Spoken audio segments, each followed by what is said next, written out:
Domenica 4 maggio, buongiorno, bentrovati telespettatrici, telespettatori di Antenna 3. Entriamo in diretta, come sempre, rigorosamente in diretta per raccontarvi quello che succede a nord-est, e sono davvero tanti i fatti di cronaca di cui dobbiamo darvi conto. Su tutti l'aggressione shock letale che si è registrata alle 4 del mattino a Castelfranco Veneto. Mi ha appena raggiunto in studio, dovevamo incontrarci proprio oggi per un punto sui temi amministrativi il sindaco di Castelfranco Veneto, Stefano Marcon. Buongiorno, sindaco, grazie davvero per essere qui, perché non è una giornata facile, immagino siano fasi, ore, minuti molto concitati. Cos'è successo a Castelfranco Veneto alle 4 del mattino? Una lite furiosa fuori dalla discoteca, dalla Baita al Lago, un locale che è simbolo del territorio, conosciuto ovunque. Una lite tra ventenni, tra ragazzi poco più che maggiorenni. Uno di loro è morto, troppo profonde le ferite riportate nella colluttazione. Parliamo di un vero e proprio accoltellamento. A Castelfranco Veneto dovrebbe esserci la nostra Edi Caliman, che sta seguendo la vicenda passo dopo passo. Edi si trova attualmente, ma sarà lei stessa a dircelo, si trova davanti alla caserma dei Carabinieri. Non so se siamo in grado già di collegarci con Edi. Edi, mi senti? Ci sono problemi. In caso, dico alla regia di Simone Merlo e Marco Gagliazzo, di contattarla telefonicamente. Basta contattarla telefonicamente se il collegamento non regge. Allora, che cos'è successo? È successo che alle 4 del mattino, ripeto, questi ragazzi, per motivi che sono in corso di valutazione da parte degli inquirenti dei Carabinieri in particolare, sono venuti alle mani. La lite sarebbe scoppiata all'interno della Baita al Lago già verso le 2 del mattino, quindi prima dell'orario di chiusura. Poi appunto questi ragazzi avrebbero continuato a litigare per ore, quindi per quasi tutta la notte. Alle 4 l'epilogo con questo accoltellamento. C'è questo ragazzo morto, parliamo di un ragazzo italiano residente a Trebaseleghe di 20 anni, e poi appunto ci sono vari ragazzi feriti anche gravemente. Uno in particolare è un 22enne italiano residente a Zero Branco, che fino a un'ora fa era ancora in sala operatoria. È gravissimo e sarà con ogni probabilità ricoverato in terapia intensiva a Castelfranco. Questo ragazzo ha subito 3 coltellate molto profonde al torace e una all'addome. C'è poi un altro 19enne italiano di Castelfranco Veneto ferito al bicipite sinistro, sta facendo visita ortopedica a Montebelluna, quindi si tratta in questo caso di una ferita evidentemente più lieve, ma è in osservazione a Montebelluna. C'è poi un altro 18enne, sempre italiano, residente a Castelfranco Veneto, che ha riportato una ferita da taglio alla scapola, una ferita lieve, saturata, ed è già stato dimesso con 10 giorni di prognosi. Allora, mi dicono dalla regia che c'è Edi Caliman al telefono. Edi, che si trova davanti alla caserma dei Carabinieri di Castelfranco Veneto. Che cosa vedi, Edi, in questo momento? So che ci sono degli interrogatori in corso e dovrebbero esserci anche diversi genitori dei ragazzi coinvolti. È così, Edi? Buongiorno.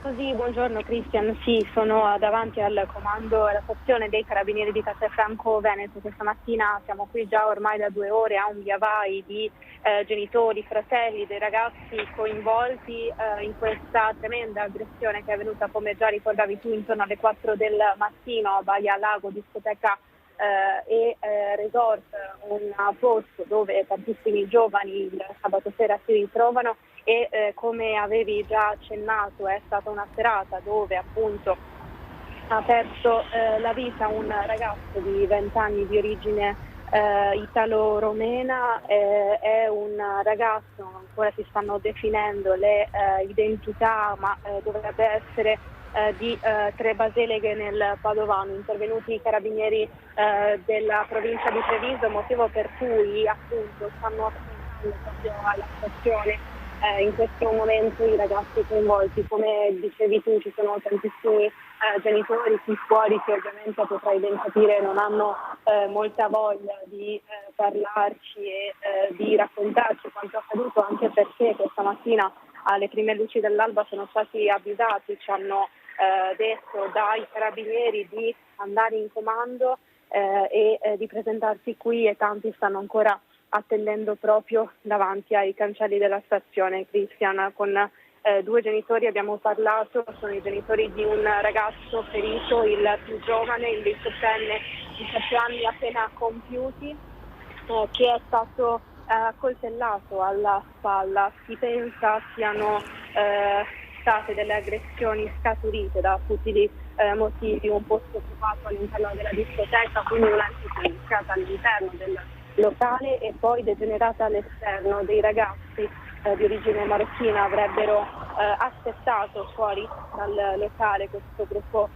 di amici che sono rimasti coinvolti in questa violenta aggressione. A quanto si sa, per ora sono giunti in pronto soccorso con le loro auto. Infatti qui fuori dalla stazione dei carabinieri ci sono ancora le auto, probabilmente dei fuggitivi, ragazzi aggressori che presentano numerose ammazzature, numerose botte. Hanno detto i genitori fuggiti probabilmente a tutta velocità dopo aver visto quanto avevano provocato. Il ragazzo deceduto, di origine della provincia di Padova, è deceduto all'ospedale una volta arrivato. Le macchine sono ancora piene di sangue. Non so se la regia, Simone Merlo e Marco Gagliazzo, stanno riuscendo a far vedere le immagini che abbiamo girato proprio fuori qui dalla stazione dei carabinieri. È un continuo via vai mattinata, stiamo attendendo che i ragazzi escano. È stato sentito anche il buttafuori del locale, che abbiamo provato ad intercettare una volta uscito dal comando dei carabinieri, ma non ha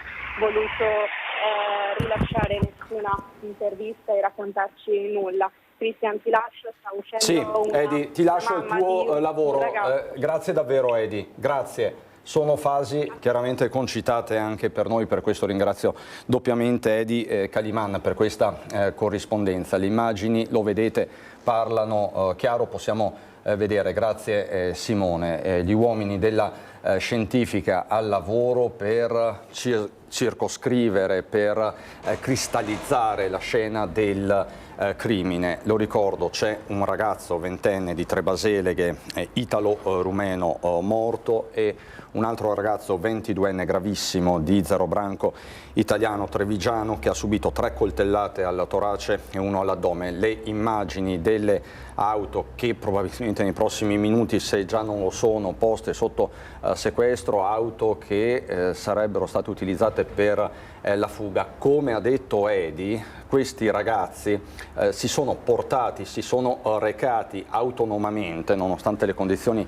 tragiche, in pronto soccorso. Insomma, potete capire la ferocia e la violenza di questa notte ad altissima tensione vissuta a Castelfranco Veneto. Sindaco Marcon, noi dovevamo vederci, peraltro dovevamo fare il punto del maltempo, fra poco lo faremo, però insomma non possiamo non partire da qui, la vedo molto scosso. È un fatto gravissimo che ha scosso non solo il sottoscritto ma tutta la comunità. Le immagini che abbiamo visto sono le prime che vedo anch'io e lasciano una gravità che non ci vede abituati a Castelfranco Veneto.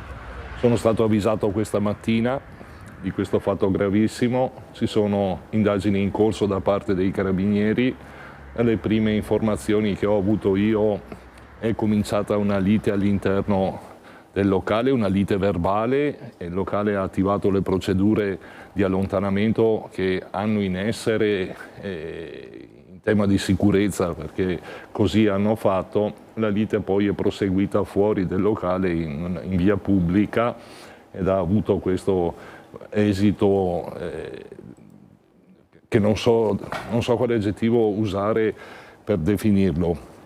Ribadisco, il primo pensiero è andato ai familiari della vittima e da genitore non so cosa provino, so che il papà ha avuto un malore anche e quindi è una situazione gravissima e difficile anche da commentare. Bisogna attendere adesso i lavori dei carabinieri che sappiamo essere, come dire, efficienti e verosimilmente ci consegneranno alla giustizia gli autori di questo delitto che non trova nessuna giustificazione né su disagio giovanile né su futili motivi, non può essere declinato a cose che non siano un atto gravissimo. E rispetto a questo ci si interroga su che cosa possa fare la pubblica amministrazione, la società in termini di prevenzione e di repressione. La riflessione che faccio è che bisogna in qualche modo arrivare ad avere una certezza di pena perché poi non ci sia una sorta di impunità rispetto a queste cose che, ribadisco, non possono essere declinate a bravate piuttosto che ad altre questioni. È una responsabilità che deve essere imputata all'autore del delitto e rispetto al quale mi auguro non ci siano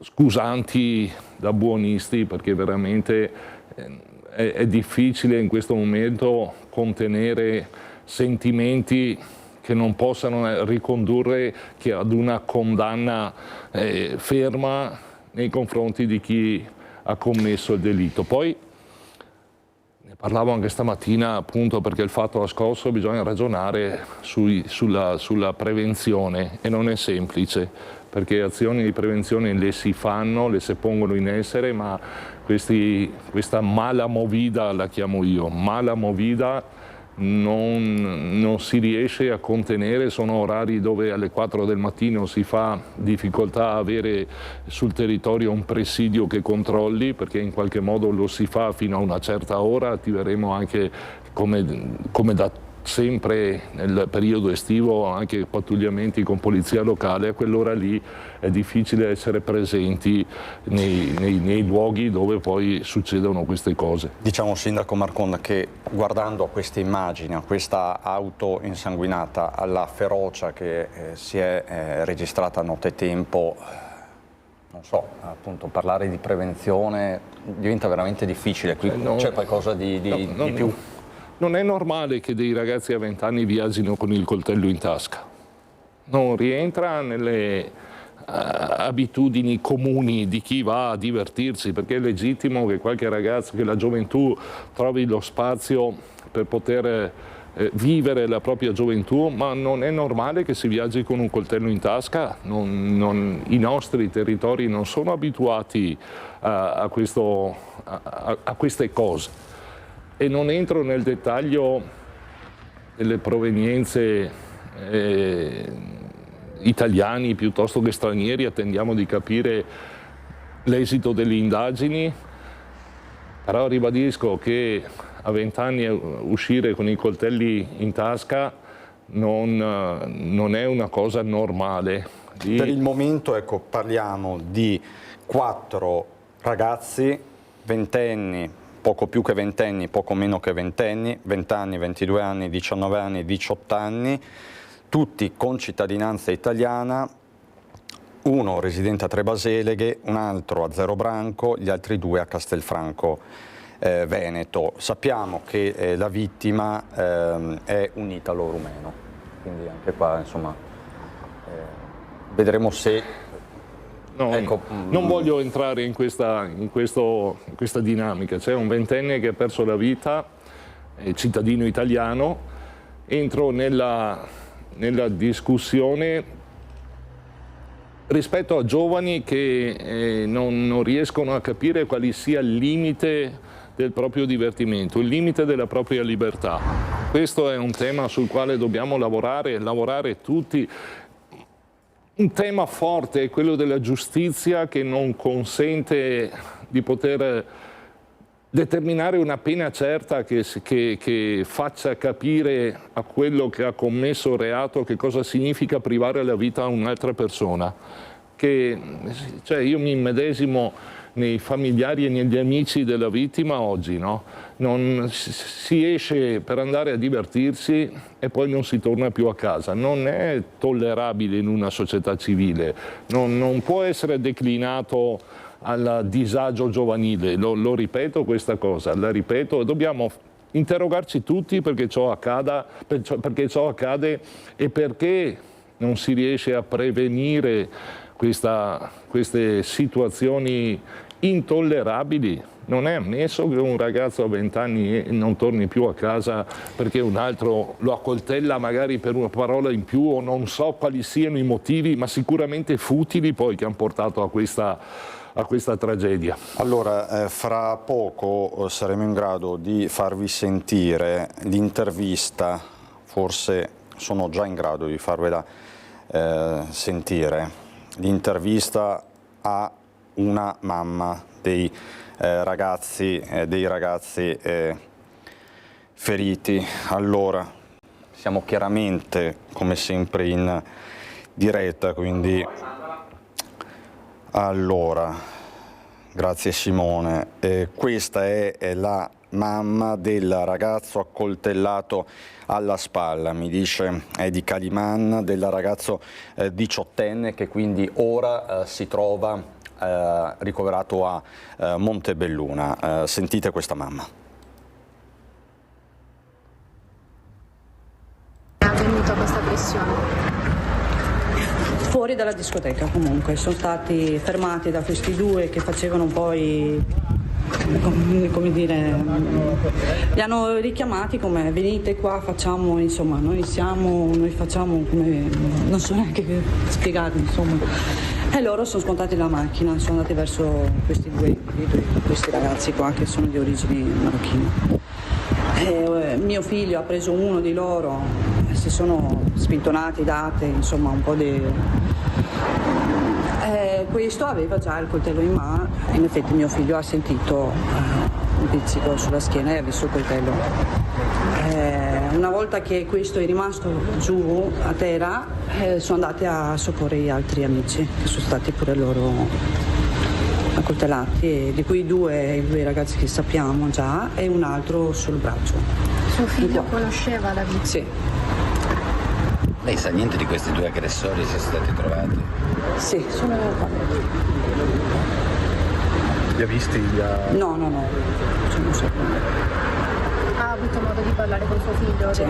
Cosa le ha detto? Mi ha raccontato come è andata. Lei come si sente? Il cuore sono molto, cioè sento il male che può sentire i genitori degli altri ragazzi.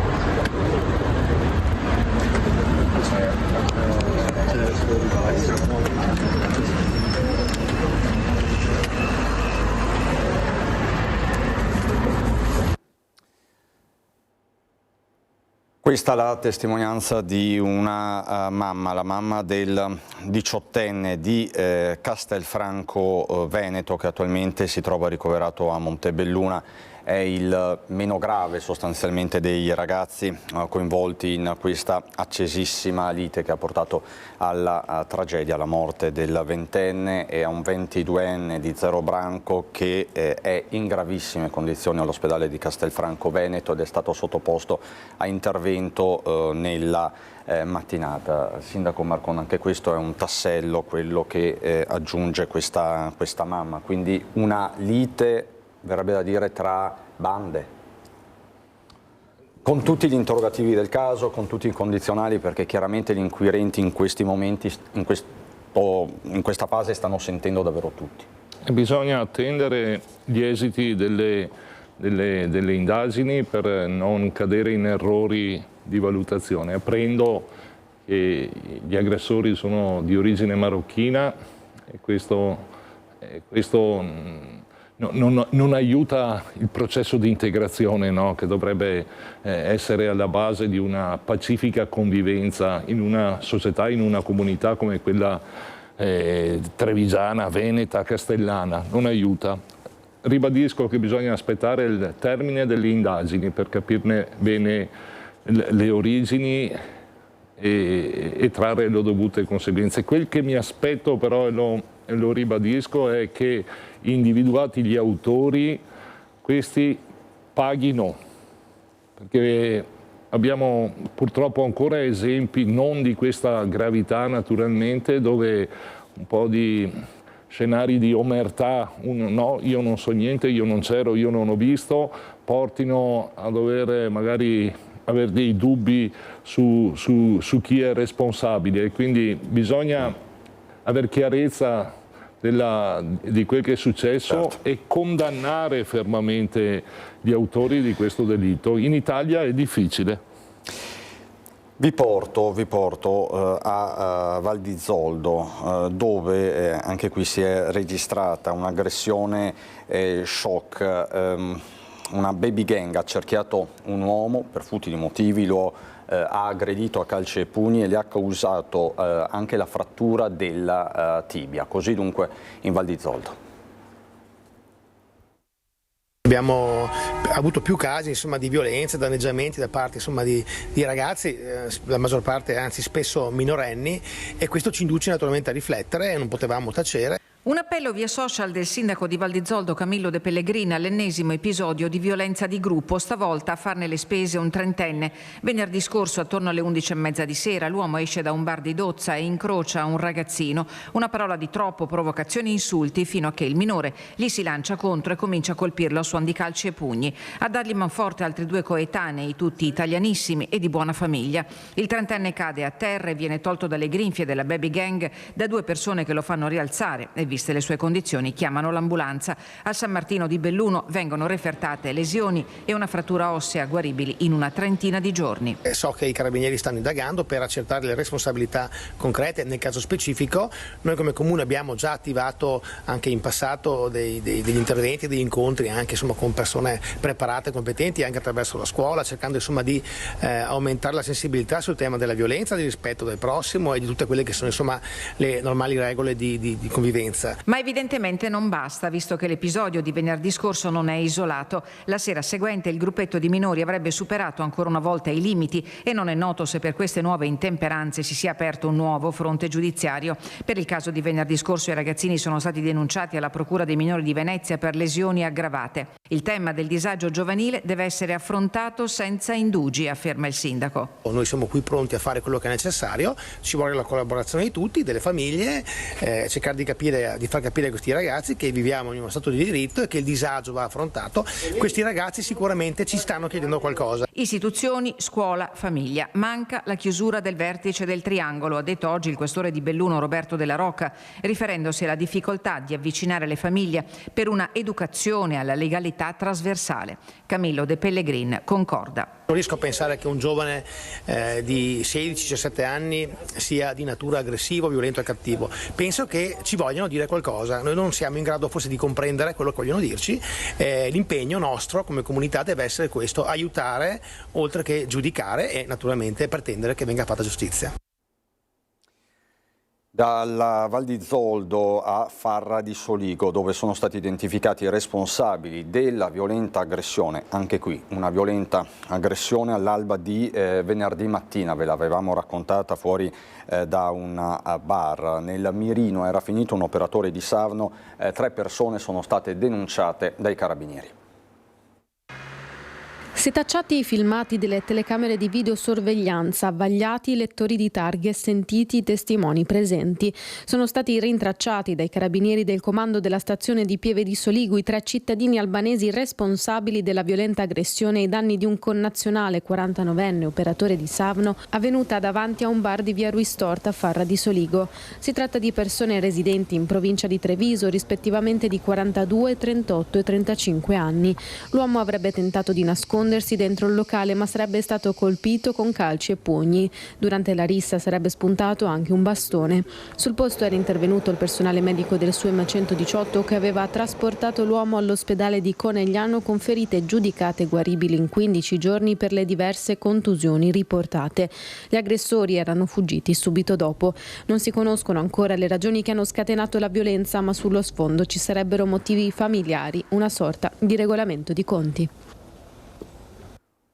Un regolamento di conti, anche qui un regolamento di conti che poi appunto è una delle ipotesi che stanno girando, sono sul tavolo degli inquirenti dei Carabinieri a Castelfranco Veneto. Sempre di Caliman mi dice che si è appena confrontata qualche istante con il comandante provinciale dei Carabinieri Gribaudo, che appunto conferma come le indagini siano in corso e ovviamente andranno avanti per tutta la giornata e oltre. Resta sempre con me, ovviamente lo ringrazio, il sindaco di Castelfranco Veneto, Stefano Marcon.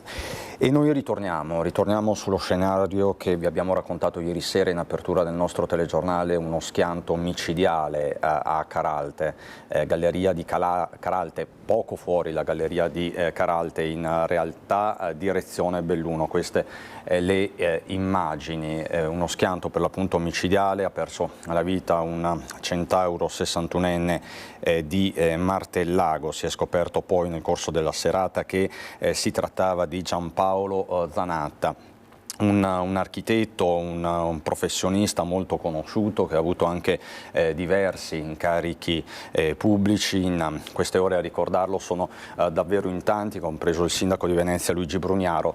Non so se è collegato, se mi sente, Lorenzo Maier. Buongiorno Lorenzo. Sì, buongiorno Cristian, a te e ai nostri telespettatori. È l'ora del cordoglio profondo, quello che riguarda non solo Martellago ma tutto il veneziano. Certamente purtroppo sì, perché come ricordavi la vittima è Giampaolo Zanatta, che è molto conosciuto in città a Venezia, in tutta la provincia, ha avuto vari incarichi e tra l'altro è stato presidente al Lido di Venezia fino al 2021 della società Venezia Spiagge, società del comune che gestisce 3 stabilimenti balneari, ed è stato colui il quale ha avviato un po' il rilancio del turismo balneare al Lido di Venezia. Infatti è stato ricordato con parole cariche di significato, cariche di affetto, di stima e di gratitudine per quanto ha saputo fare sia dal sindaco di Venezia Luigi Brugnaro che dall'assessore comunale Michele Zuin, che ha appunto la delega alle società partecipate del comune, ed è stato colui che su indicazione del sindaco aveva designato come primo presidente di Venezia Spiagge, diciamo durante la gestione del sindaco Brugnaro, proprio Giampaolo Zanatta, che peraltro ha accompagnato Venezia Spiagge in una fase di trasformazione molto delicata della società, quando era una società mista tra pubblico e privato, l'ha portata a diventare al 100% società del comune, e il suo operato è stato davvero molto significativo e molto importante. Per questo è ricordato da tutti per la sua passione con gratitudine e affetto, anche per il suo impegno nel mondo dell'associazionismo, delle parrocchie, e anche per essere stato un valente musicista. Lascia purtroppo la moglie e 2 figlie.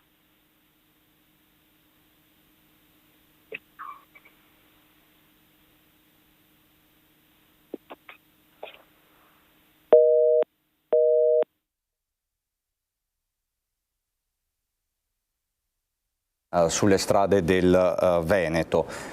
Simone, dalla regia, hai una comunicazione? Avevi una comunicazione da farmi? Ok. Sindaco Marcon, anche qui il fronte della sicurezza stradale, siamo reduci da una settimana difficilissima.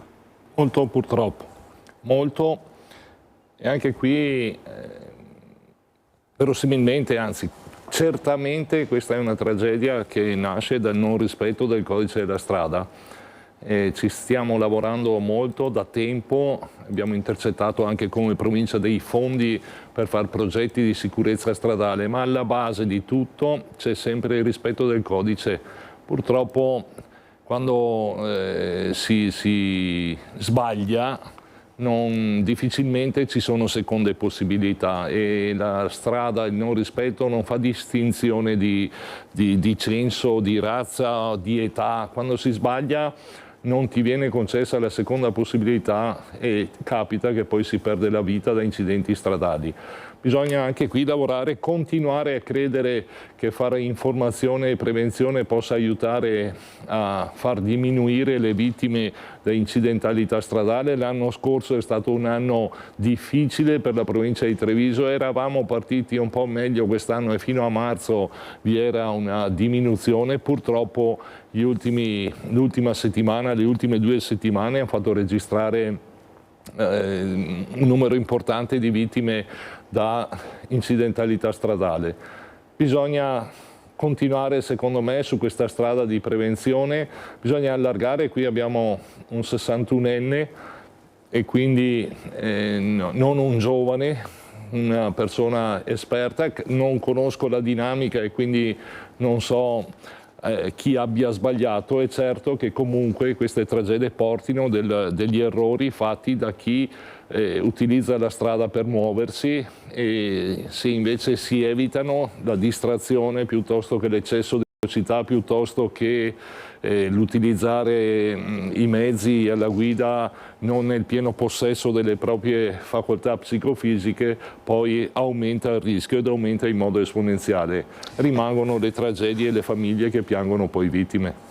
Famiglie, intere comunità. Ieri è stata una giornata dolorosa in tanti luoghi della Marca, Fietta, di Paderno, di Pieve del Grappa. L'ultimo saluto a Giacomo Bologna, giovane vittima in un incidente stradale sempre nella zona della Pedemontana. Stava rincasando sempre a bordo della sua moto. Senti Giacomo, hai presente quando vedi tutto nero all'orizzonte? Quando il dolore è così grande da anestetizzarti l'anima? Sono quei momenti così privi di spiragli che non ti resta altro che sorridere per la mala sorte. Ecco Bolo, noi stiamo così. Stiamo talmente male che non ci resta che sorridere in faccia a questo maledetto destino. Un'intera comunità si è stretta per l'ultimo abbraccio a Giacomo Bologna, Bolo per gli amici, questo ragazzo di 20 anni che ha saputo fare e dare tanto. Tutto attorno a sé parla, esprime il bene che ha saputo elargire assieme a una fede forte, fatta di fatti, non parole. Tantissime persone hanno voluto essere presenti per ricordare il suo sorriso, per essere vicine ai genitori, alla famiglia di sangue, ma anche a quelle di spirito e cuore che aveva saputo e voluto costruire, rendendo alta e vera la parola comunità. Frasi toccanti, quelle del parroco Don Gabriele Fregonese, che ben conosceva Giacomo e che non nasconde tutto il dolore di questa perdita che accomuna ognuno presente dentro e fuori la chiesa di Fietta. Facevi, senza dire, con una sorta di innata empatia che si accorgeva del male degli altri. Per questo ti si poteva chiedere qualsiasi cosa, perché la sincerità era la cifra della tua persona. Una persona che continuerà a vivere anche dopo la morte nei corpi di chi riceverà i suoi organi, ultimo atto d'amore per il prossimo condiviso con i genitori, e poi la decisione di devolvere le offerte al suo di Crespano di Pieve del Grappa, i primi che quel maledetto giovedì 24 aprile sono intervenuti per soccorrerlo appena successo l'incidente stradale. Hai lasciato un vuoto immenso, ma un amore che non finirà mai. Queste le parole dei suoi amici e delle sue amiche. Tu continuerai a vivere in mezzo a noi, a fianco a noi, perché ci hai lasciati migliori, e questo forse è il dono più grande. Ti vogliamo bene, Giacomo, per sempre.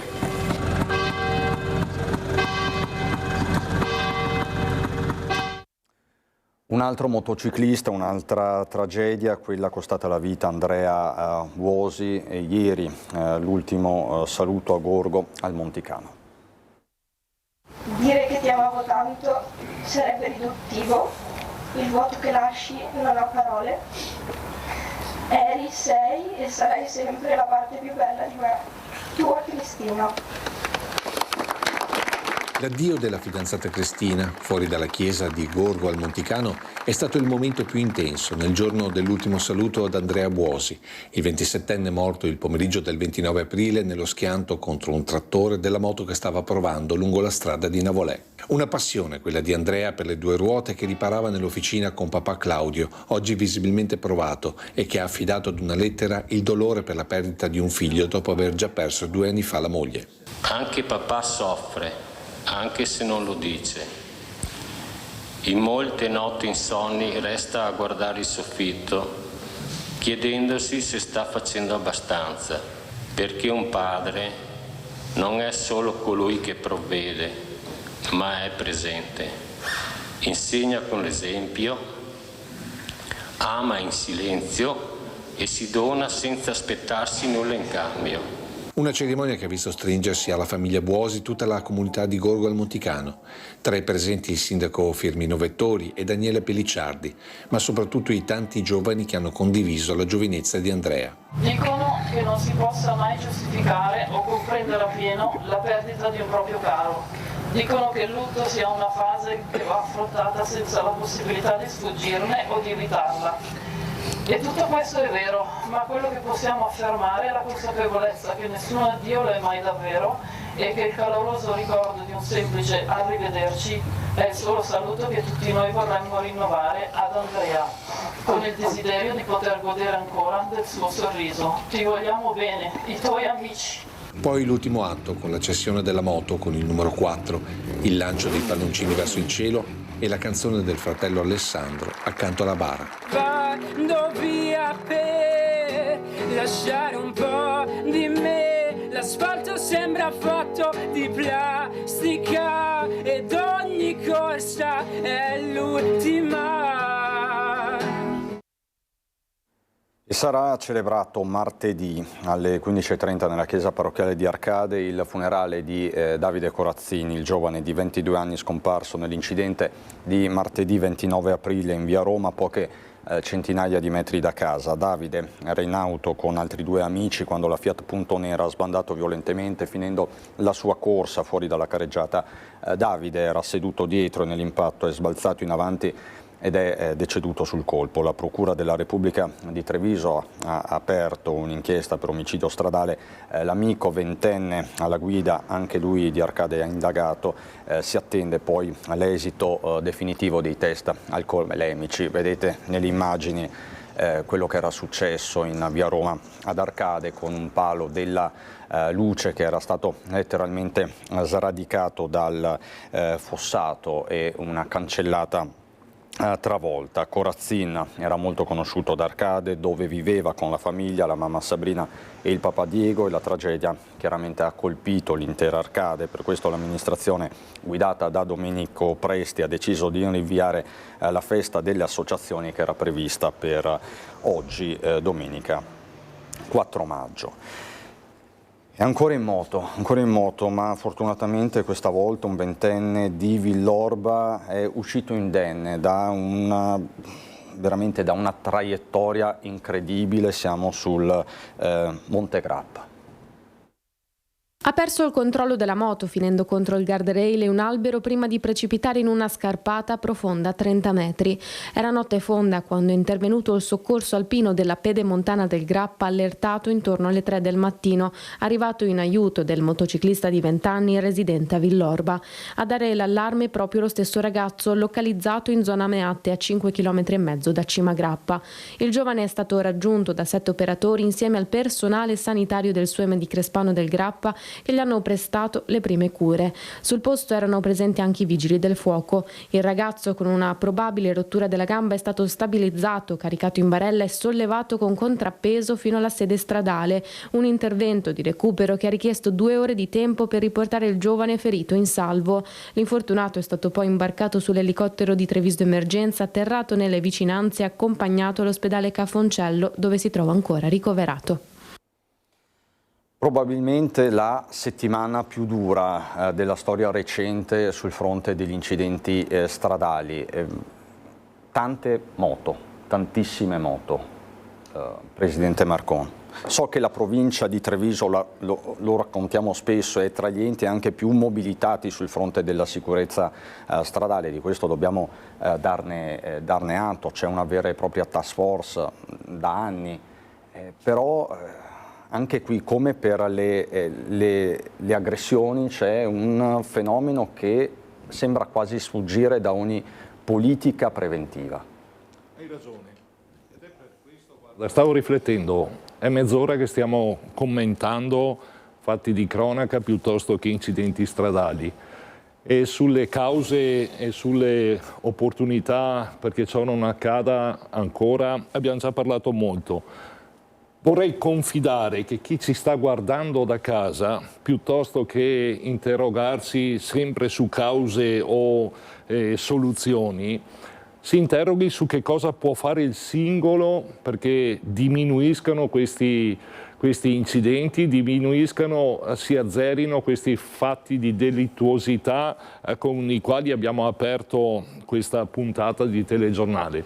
Ognuno di noi può fare molto, cercando di dare il proprio contributo nel rispetto delle regole quando si guida un mezzo e nella educazione familiare nei confronti dei figli. Tanto può fare, perché a trovare colpe si fa presto, a trovare soluzioni è sempre più difficile. È sempre difficile, però credo che anche nella comunicazione approfitto di questa opportunità di essere qui in diretta per dire a ciascuno dei telespettatori che ci guardano, e so che sono tanti, dire ragazzi, abbiamo bisogno della mano di tutti, abbiamo bisogno del lavoro di tutti, perché se si lavora tutti assieme, enti, istituzioni e privati cittadini, verosimilmente riusciamo ad invertire questa tendenza che ormai sta producendo, insomma, questi risultati difficili da commentare e difficili da trovare una soluzione. Se si lavora tutti assieme è verosimile che si raggiunga un risultato di una comunità o di più comunità che crescono in modo armonico con tutte le difficoltà del caso. Non si può andare alla tragicità del destino su determinate cose, bisogna lavorare tutti assieme cercando di fare comunità e so non essere semplice.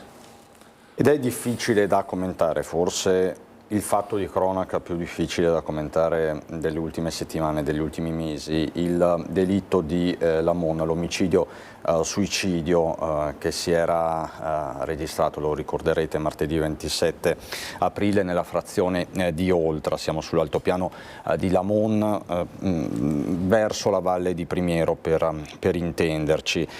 Sono stati infatti fissati i funerali di Riccardo Gaio, il 17enne ucciso dal padre Vladislav, che poi si è tolto la vita. I funerali lunedì, quindi domani. Il rito funebre sarà ufficiato dal vescovo di Belluno-Feltre Renato Marangoni e dal parroco di Lamon. Sarà celebrato in forma pubblica alle 15 nella chiesa parrocchiale, mentre la tumulazione avverrà in forma strettamente privata.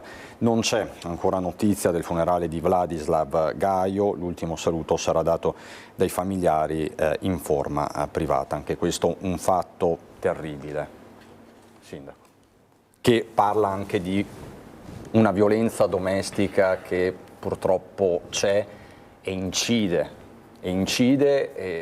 magari silenziosa, ma incide.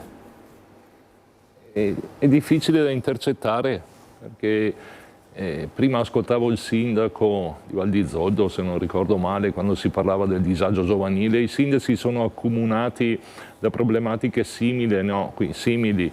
Qui verosimilmente è mancata la capacità o la possibilità dell'ente di poter dare un contributo nel stare a fianco di famiglie che hanno delle difficoltà. qui si riesce ad essere incisivi o ad esserci nel momento in cui vi è una segnalazione, vi è una segnalazione appunto di difficoltà che possa arrivare anche da terzi, e le amministrazioni hanno degli strumenti per poter parlare assieme a famiglie che hanno difficoltà. Importante è appunto che ci sia dialogo e ci sia la possibilità di potersi confrontare. Alcuni strumenti possono essere messi in pista dalle amministrazioni pubbliche. Certo, bisogna essere consapevoli del disagio, e questo non lo si ha, la consapevolezza, se non c'è qualche avviso, qualche avvisaglia, qualche vicinanza da parte, insomma, della pubblica amministrazione. E succede che qualche volta, qualche caso non arriva all'attenzione della pubblica amministrazione. Non so se questo fosse un caso seguito o meno, lascia pensare che qualcosa sia mancato, perché quando un padre ammazza il figlio, insomma, anche qua parole ce ne sono poche per commentare tragicità di gesti del genere. Ribadisco che deve in qualche modo esserci la possibilità di dialogare, che ci sia una comunità che lavora assieme. Credetemi, corro il rischio di ripetermi, no? Ma vediamo tipologie di delittuosità o di incidentalità, come si parlava prima, che hanno origini comuni e cause comuni, soluzioni ne vengono messe in pista diverse.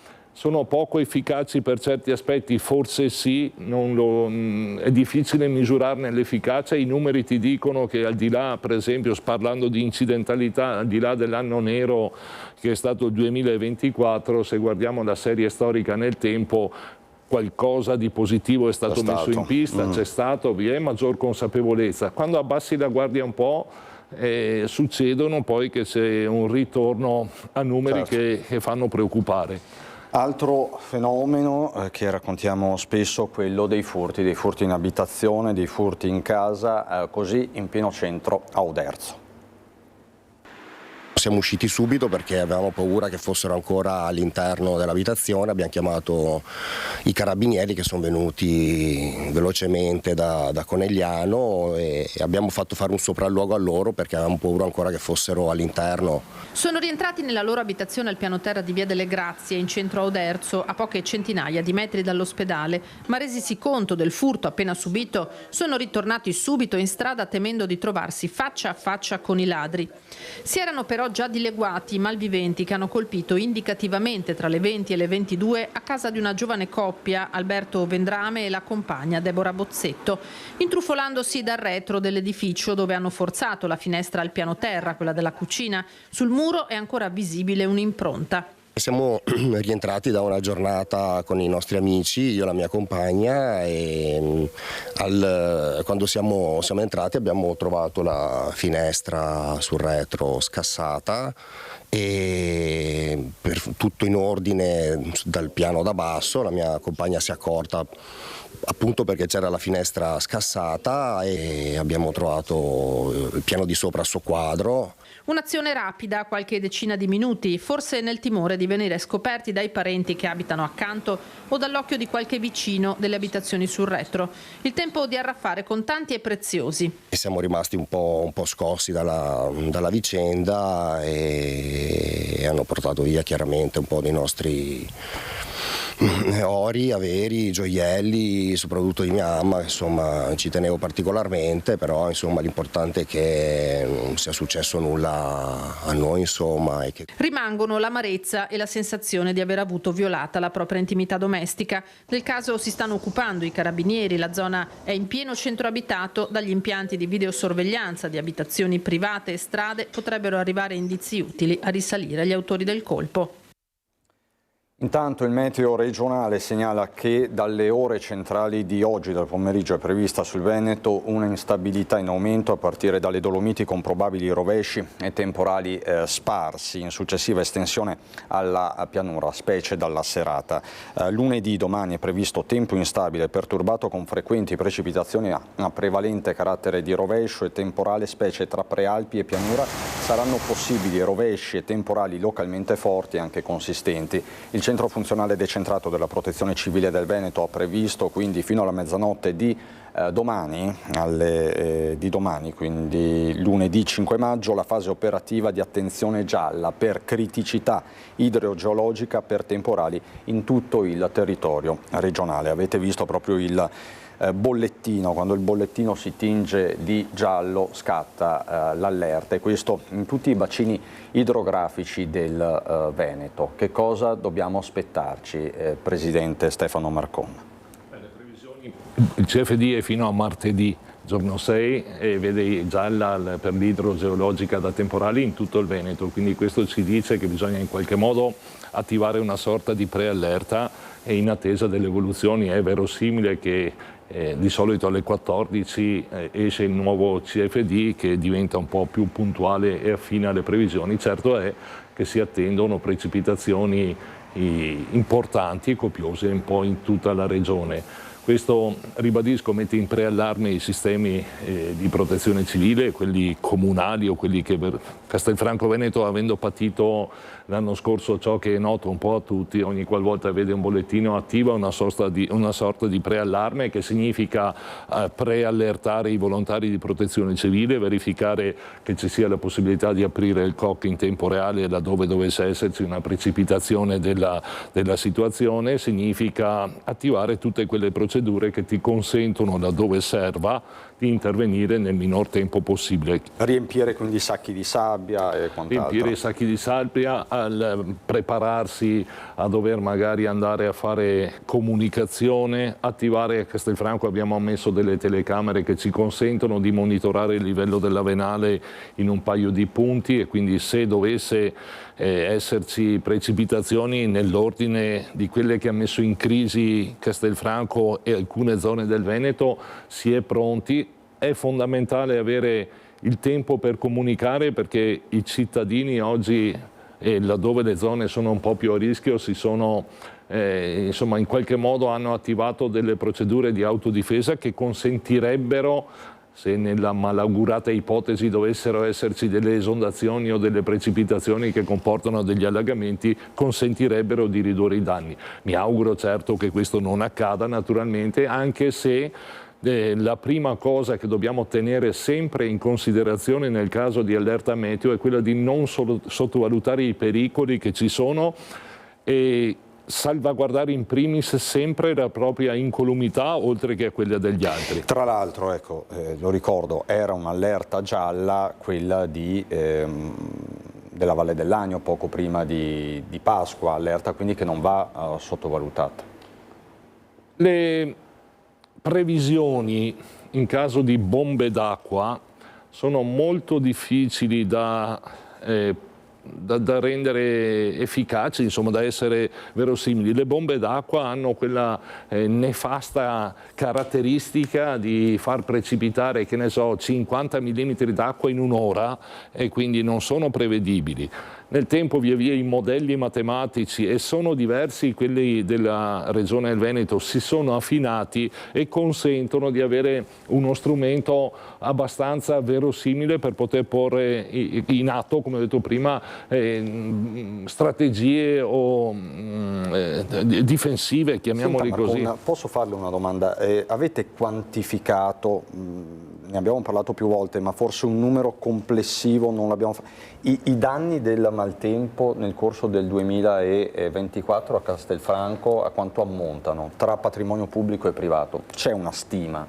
La stima, ma è una stima che avevo fatto all'epoca, è di qualche decina di milioni di euro, perché a Castelfranco Veneto le famiglie sono state colpite più volte, sembra quasi si sia verificata una beffa. La prima alluvione hanno sistemato gli interrati, svuotato, ripristinato magari con mobilia e cose, e poi una seconda alluvione e poi una terza alluvione, e quindi la stima dei danni è elevata, perché ha colpito molte famiglie a Castelfranco Veneto più volte. E ribadisco, è stata quasi una sorta di beffa questo. Devo dire che alcuni interventi di messa in sicurezza idraulica sono stati fatti non solo in città ma anche dalla Regione del Veneto. Abbiamo messo delle risorse per la pulizia, per esempio, dei fossati a livello comunale, oltre a aver detto ai privati di fare il loro. Ci siamo anche detti sì, dobbiamo dire agli altri cosa fare, ma pensiamo anche a cosa deve fare il pubblico per ripristinare la sicurezza idraulica ad alcuni fossati che nel tempo sono stati interrati piuttosto che trascurati nella manutenzione, e ho messo 200.000 euro per fare una pulizia fossati. Abbiamo realizzato un rain garden. Ma le chiedo, servirebbero più risorse, cioè certamente. Più volte lei lo ha chiesto al governo, per esempio. Nel frattempo le è arrivata qualche risposta o tutto tace? Qualche risorsa è arrivata sotto la voce di riduzione rischio residuo, dove ci ha consentito di realizzare un muretto lungo la Venale che metta in sicurezza il quartiere Venale, piuttosto che mettere in sicurezza un ponte a Castelfranco che faceva un po' da tappo e che merita essere rimesso in pristino. Servirebbero molte risorse per fare manutenzioni e ripristino di alcuni fossati. Per esempio, nel tempo l'implementazione dell'irrigazione a pioggia, del pluvio-irriguo, ha logicamente interrato fossi anche nella proprietà privata. Prima si usavano per l'irrigazione a scorrimento e paradossalmente la serie di piccoli fossati sommati assieme darebbero una cassa di espansione di grandi dimensioni diffusa sul territorio. Quindi quel tema lì bisogna affrontarlo cercando di ripristinare anche alcuni fossati che oggi non avrebbero alcun senso se non quello di contenere l'acqua in caso di precipitazioni anomale. Un intervento di manutenzione, grazie anche al lavoro del Genio Civile, è stato fatto sulla Venale e ne hanno fatti diversi sui territori di competenza, così come si sono attivati nelle proprie competenze i vari consorzi di bonifica, perché alcune risorse sono state destinate anche a questo tipo di attività. Aumenta la sicurezza, certo, è sufficiente. Dovessero arrivare 50 mm su un'ora o 140 mm su 3 ore, è difficile. Torniamo al tema di prima, quello della imprevedibilità. Allora, facciamo così, abbiamo qualche istante di pubblicità, resta con me Stefano Marcon. Chiaro che la notizia del giorno è l'omicidio che si è registrato questa mattina proprio a Castelfranco Veneto, all'esterno della baita al lago, con questo ventenne che è morto. Non c'è stato nulla da fare, troppo ferite troppo profonde le ferite riportate. È stato accoltellato. Davanti alla caserma dei Carabinieri c'è ancora la nostra Edi Caliman. Risultano 2 soggetti in stato di fermo. Proprio in questo momento i Carabinieri dicono che non ci sono particolari novità. Questi ragazzi a quanto pare sono ancora sotto torchio all'interno della caserma dei Carabinieri. Fuori dalla caserma dei Carabinieri, come vi abbiamo mostrato prima anche nelle immagini, sempre di Edi Caliman, ci sono dei genitori. Con qualcuno di loro abbiamo anche parlato. È chiaro, ci vorrà tutta la giornata e non solo per ricostruire esattamente cosa è successo questa mattina alle 4 appunto davanti alla baita al lago. Facciamo così, qualche istante di pubblicità e poi rientriamo in diretta.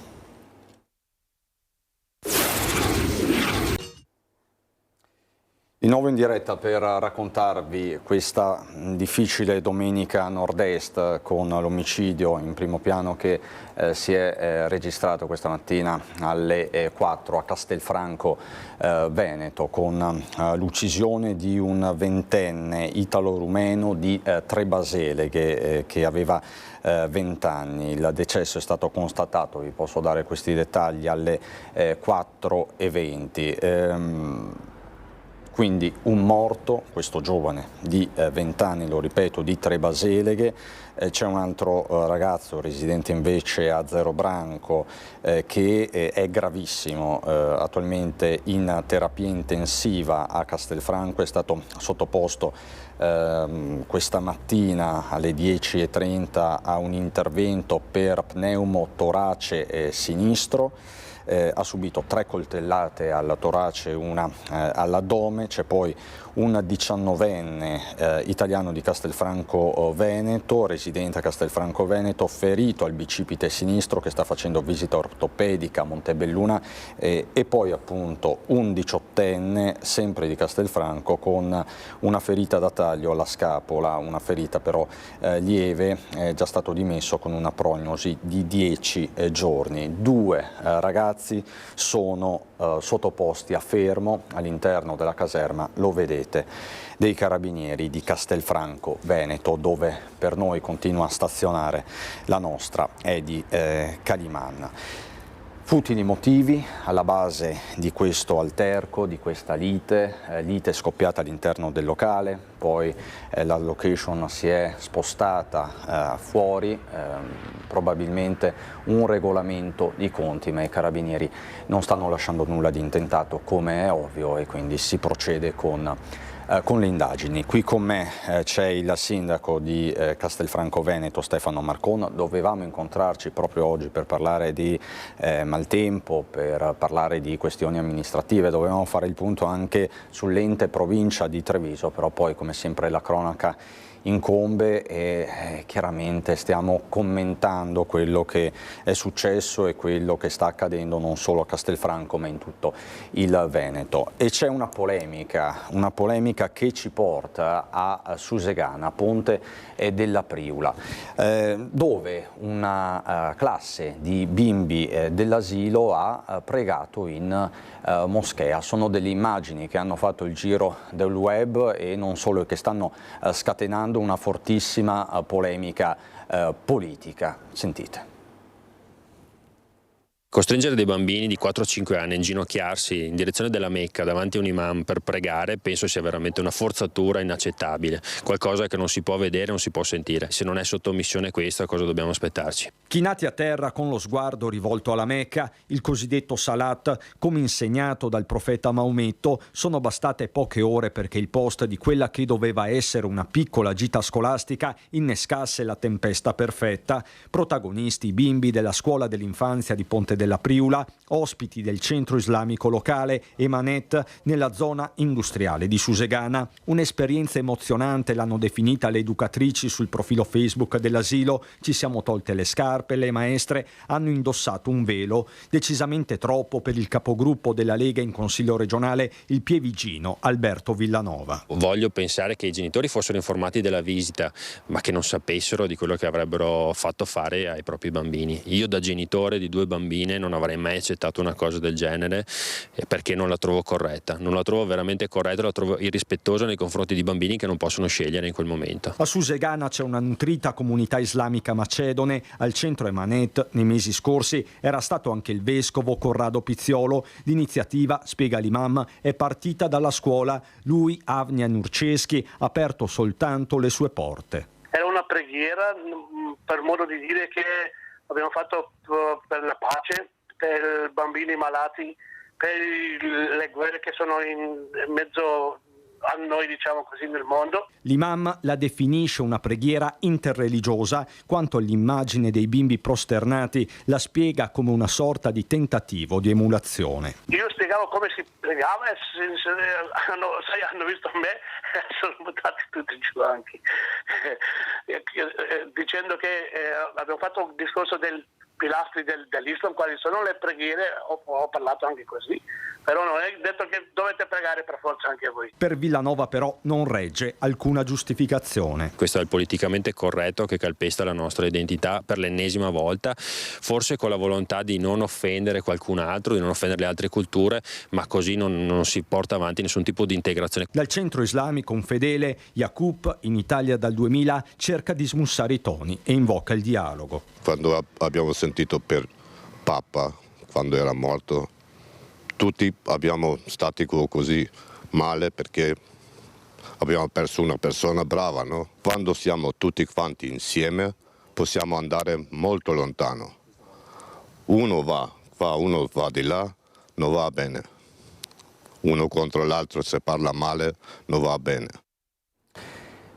La tempesta perfetta, dicevamo. Vi faccio sentire la dichiarazione proprio di pochi minuti fa dell'europarlamentare della Lega, Anna Maria Cisinta, l'ex sindaco di Monfalcone, che proprio sulla presenza islamica in città aveva appunto portato avanti determinate battaglie sui centri islamici abusivi e quant'altro. Sentite la Cisinta. Vengono tolti i crocifissi dalle scuole, ma una scuola paritaria cattolica decide di portare i bambini di 3, 4, 5 anni in una moschea forse irregolare per la pace. Lo trovo inaccettabile. Un atto di sottomissione, l'ennesimo atto di sottomissione. Non è questa la strada giusta, non lo è per il nostro paese, non lo è per i bambini e non lo è per nessuno di noi. Bisogna virare nettamente. Suggerirei di rimettere il crocifisso e di raccontare invece tutto quello che è la nostra storia, il nostro cristianesimo, ciò che siamo stati e ciò che vogliamo continuare a essere. Cisinta che chiede anche una ispezione, poi va detto si tratta di un asilo parrocchiale. Stefano Marcon, lei che cosa ne pensa anche da amministratore, da sindaco che ha a che fare tutti i giorni con gli asili nido, con i centri islamici? Penso che sia stata una forzatura che si sarebbe dovuta evitare, perché poi si arriva a delle conclusioni che io condivido, anche quelle del consigliere Villanova, perché posso capire che si debba in qualche modo instaurare dei dialoghi interreligiosi piuttosto che conoscere le religioni altrui, ma allora in questo caso sarebbe stato bello organizzare un programma interreligioso e magari portare i bambini accompagnati dai propri genitori tanto in moschea quanto in sinagoga piuttosto che in chiesa, e senza darne particolare enfasi sulla stampa se si crede che il dialogo debba partire dai ragazzi di quell'età, anche se ribadisco che sono troppo giovani. Se fossero stati accompagnati dai genitori mi sarebbe piaciuto bene vedere uno di religione islamica frequentare una sinagoga piuttosto che una chiesa cattolica e far passare un messaggio di interreligioso, di pace, che contrastinguerebbe i nostri territori, ma così non è. Ed è quindi brutto. Lei questa immagine non la ritiene un'immagine di dialogo interreligioso? No, cioè no, questi bambini qua chissà, adesso sorridevano anche l'imam nel dire che hanno emulato una preghiera. Non si fa con i bambini di quell'età lì, non è possibile strumentalizzarli senza che poi non si pensi che lasci una coda di tipo polemico, perché così è successo. Sono percorsi molto delicati, molto difficili da portare avanti e passano attraverso dialoghi sovraordinati, no? Vediamo cosa sta succedendo in Israele e vediamo insomma le difficoltà che ci sono tra le diverse religioni e tra le diverse popoli che ci sono in Italia. Abbiamo, torno al delitto di Castelfranco Veneto, ho ascoltato e sempre con il condizionale, perché prima bisogna capire la verità delle cose, che sembra gli aggressori essere di origine marocchina. Nell'immaginario collettivo, quando parlavo di perché hanno i coltelli in tasca, magari ci si rifà a un'associazione, perché magari può essere più portato avere i coltelli in tasca questi piuttosto che gli italiani. Da noi non vi è la cultura. Usiamo il condizionale, però la somma di queste cose non appiana, non mette su un piano di dialogo lineare e facilita, anzi enfatizza le differenze e mette difficoltà nella convivenza civile che dovrebbe esserci in una società come la nostra, che è una società accogliente, che è composta da oltre il 13% da stranieri come società, che ha delle mele marce. Ha delle mele marce, ce le ha, non solo. C'è quindi il nodo dell'integrazione delle seconde, terze generazioni. Sì, secondo me quello è un tema ancora che ha margini di molto miglioramento e passa attraverso il dialogo, ma non è questo il tipo di dialogo da mettere in pista. Allora, grazie davvero Stefano Marcon, Presidente della provincia di Treviso e Sindaco di Castelfranco, grazie per essere stato con noi anche in una giornata così difficile per Castelfranco Veneto. Grazie. Noi ci fermiamo solo qualche istante, c'è la pubblicità fra poco. Di nuovo in diretta in questa giornata segnata dal crimine di Castelfranco, un ragazzo ucciso alle 4 del mattino fuori dalla discoteca, dalla baita al lago, 20 anni di tre baseleghe, italo-rumeno, per lui non c'è stato nulla da fare, in gravissime condizioni una 22enne di Zero Branco, una situazione molto fluida in caserma a Castelfranco Veneto. Nella caserma dei Carabinieri stanno sfilando i ragazzi, i familiari, i genitori. Ci sono 2 giovanissimi sottoposti a fermo. Dicevamo una giornata difficilissima, ne abbiamo parlato anche con il sindaco di Castelfranco Veneto, Stefano Marcon, che fino a poco fa è stato nostro ospite. Però appunto è una domenica di primavera, ci sono tanti eventi su tutto il territorio e noi vi raccontiamo il nord-est in tutte le sue sfaccettature. Vi mostriamo le immagini della Treviso in rosa, che ha portato appunto nel capoluogo della Marca migliaia e migliaia di persone. Vedete anche i cappellini di Media Nord-Est, anche noi eravamo presenti perché insomma è un messaggio positivo, importante, quello della Treviso in rosa. Non so se possiamo sentire anche il sonoro, chiedo alla regia, non riusciamo, ma insomma lo vedete dalle immagini, un fiume di persone. Questa sera torneremo nel corso dei nostri telegiornali a raccontarvi di una giornata speciale, particolare per Treviso, sempre molto attesa, così prima della partenza nelle immagini del nostro Lucio Zanato. E a proposito di eventi, a proposito di una Treviso sempre attiva, qui con me in studio ci sono Arturo Valerio, direttore artistico del Museo Simone Benetton. Buongiorno Arturo, a lei. Arthur. Sì, grazie. Buongiorno Valerio, a lei buongiorno. e a tutti i telespettatori. E buongiorno a Edi Florian, che già conoscete se ci seguite, che è appunto l'anima di Evento Danza, una realtà molto importante per il territorio. Che cosa accadrà, direttore Valerio, oggi pomeriggio al Museo Benetton? Oggi pomeriggio presso il Museo Simone Benetton, che è il luogo storico di appartenenza del maestro Simone, dove praticamente c'è tutta la sua eredità artistica, storico e culturale, ospiteremo 2 grandi artisti internazionali, Peter Weber di Monaco di Baviera e Andrea Vizzini, in un incontro aureo. Incontro aureo perché questi 2 artisti lavorano nelle geometrie. Nelle geometrie, quindi ci spieghi un po' meglio. E quindi l'incontro aureo, è questo il titolo della mostra, va a incontrare non solo le geometrie degli artisti, ma anche del museo, perché vedete il museo è un edificio realizzato da uno studio, che è lo studio Scarpa, e chiaramente con la collaborazione dell'architetto Fontana Roberto, e questi 2 artisti hanno giocato facendo un tributo al museo, cioè le geometrie all'interno delle opere richiamano tutta l'architettura. Quindi architettura, arte, tutto si Esattamente, una fusione nella quale rientra, Edi Florian, anche la danza. Certo, allora in che termini? Ecco, certo. Ce lo spiego un po'. Evento Danza da sempre sposa l'arte a 360 gradi, infatti più che scuola di danza noi ci definiamo un incubatore d'arte, dove la danza, l'arte diciamo del movimento per eccellenza, incontra tutte le arti,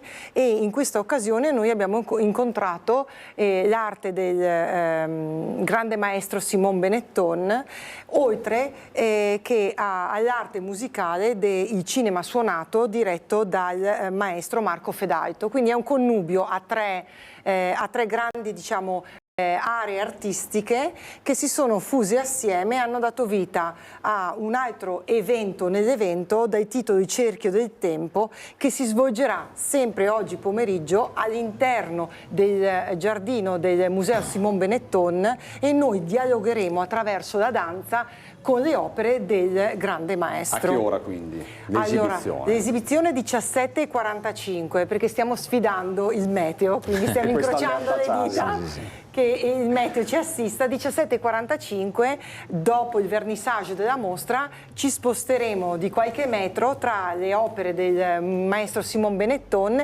e attraverso la danza di Evento Danza e i musicisti del cinema suonato del maestro Marco Fedalto metteremo insieme queste 3 tipologie d'arte e daremo vita a un evento nell'evento. E poi la mostra sarà visitabile, direttore? Sì, tutti i weekend, dal venerdì alla domenica, su prenotazione, e comunque dal mattino alle 10:30 alle 14:30 e fino alle 18. Ecco, se dovesse appunto dirci una peculiarità di questa mostra. La peculiarità di questa mostra è che in questo incontro aureo si incontrano 2 artisti, Andrea Vizzini, che è un siciliano, quindi italiano, siciliano di origine, e Peter Weber è di Monaco di Baviera. Quindi questo conferma che l'arte è l'unione, un'unione non solo simbolica ma anche culturale e soprattutto una coesione umana, che in questo momento a mio avviso ce n'è molto bisogno, perché l'arte, come diceva appunto il maestro Simon Benetton, è di tutti, cioè è dell'artista nel momento della realizzazione, ma un attimo dopo è dell'umanità. Quindi l'arte unisce le culture e abbatte tutte quelle barriere che oggi spesso ci vengono imposte.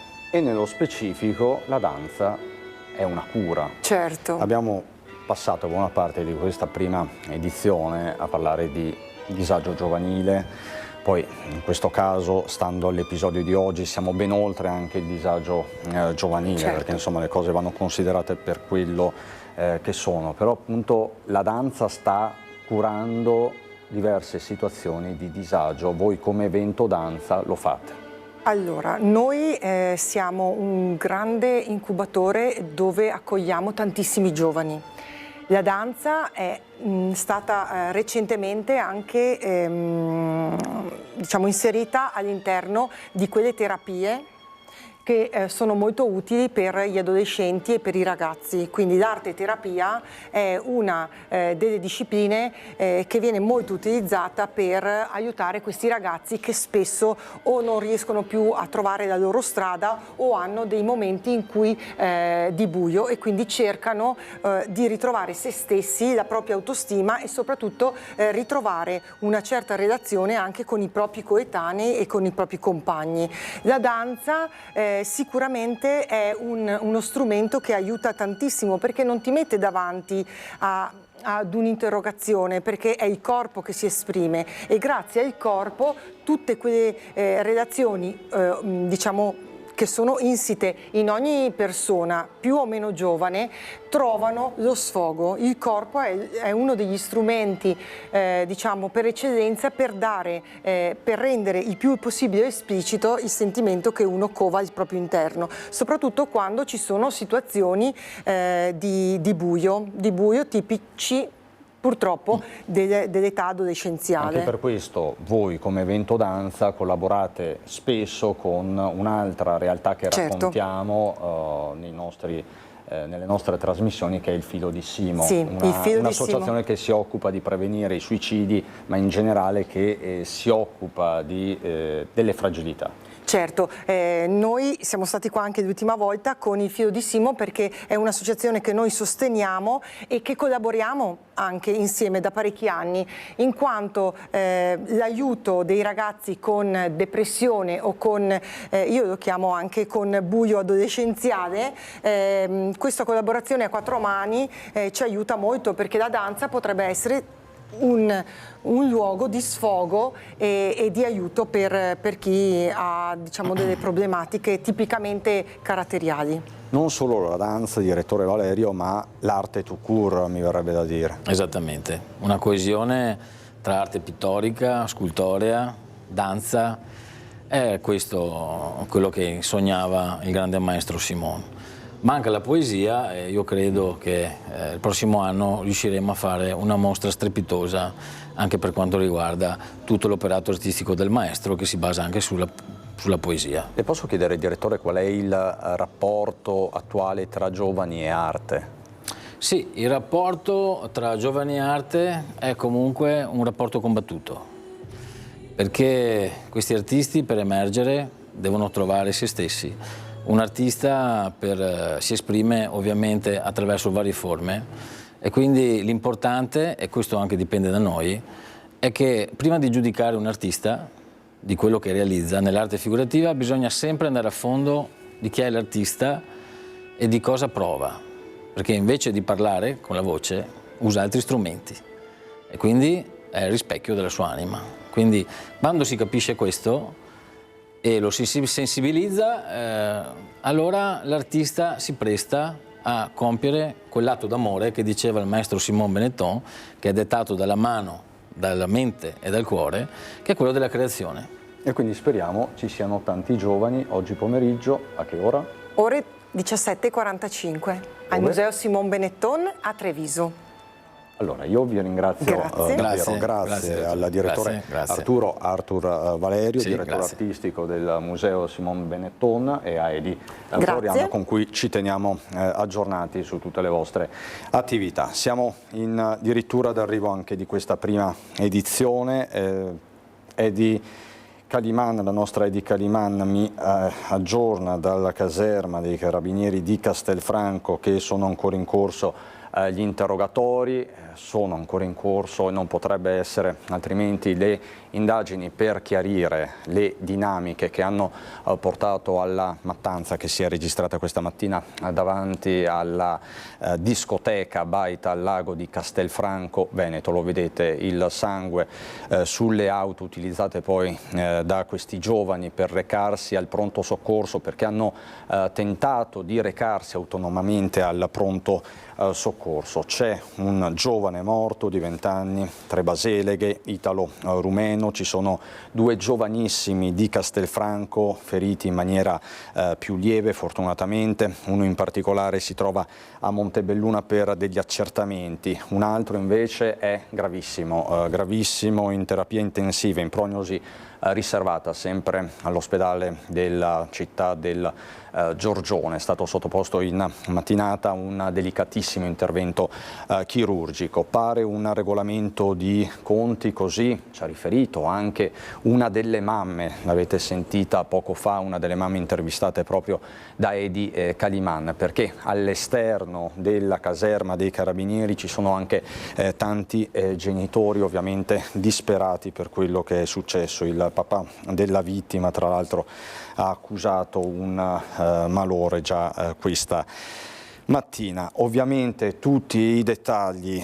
tutti gli aggiornamenti questa sera a partire dalle 19:30 nel telegiornale di Treviso, dove ritorneremo anche sulla polemica innescata dalla visita dell'asilo di Ponte della Priula nel centro islamico di Susegana, dove i bambini si sono messi a pregare rivolti con il viso alla Mecca. La bufera politica di fatto è servita e sta assumendo i connotati di un caso nazionale. Ritorneremo anche sull'altro caso che sta interrogando la Marca, e non solo la Marca trevigiana, la fuga delle suore dal